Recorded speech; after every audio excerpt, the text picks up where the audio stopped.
দিন শহরের বিভিন্ন স্থানে প্রায় 50,000 টাকার শ্বাস বিক্রি করছেন মৌসুমী ব্যবসায়ীরা। এ নিয়ে নওগাঁ শহরের কেডির মোড় থেকে বিস্তারিত জানিয়েছেন সহকর্মী আব্বাস আলী।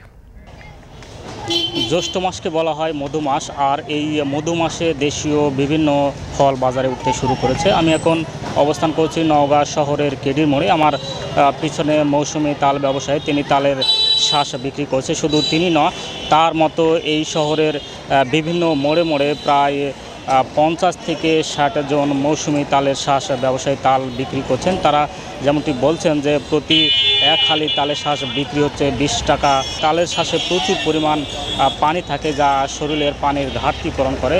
এই ব্যবসায়ীদের সঙ্গে কথা বলে যেমনটি আমি জানতে পেরেছি যে তারা প্রতিটি গাছ কিনেছে 100 থেকে 150 টাকা। এই 100 থেকে 150 টাকা যেই গাছ রয়েছে, সেই গাছ থেকে তারা এই আগামী এক মাসে প্রায় 1000 থেকে 1200 টাকা পর্যন্ত তালের শ্বাস বিক্রি করতে পারবেন। তবে তারা প্রতিদিন যে পরিমাণ তালের শ্বাস বিক্রি করছেন, সেখান থেকে প্রায় 900 থেকে 1100 টাকা পর্যন্ত তারা এই তালের শ্বাস বিক্রি করছেন। এতে তাদের আয় থাকে প্রতিদিন প্রায় 400 থেকে 500 টাকা। সেই হিসেবে এই প্রতিদিন প্রায় 50,000 টাকার মতো তারা তালের শ্বাস বিক্রি করছেন। আগামী প্রায় 20 থেকে 25 দিন এই তালের শ্বাস তারা বিক্রি করতে পারবেন বলে জানিয়েছেন। এই ছিল আমার কাছে নওগাঁ থেকে তালের শ্বাস নিয়ে সবশেষ।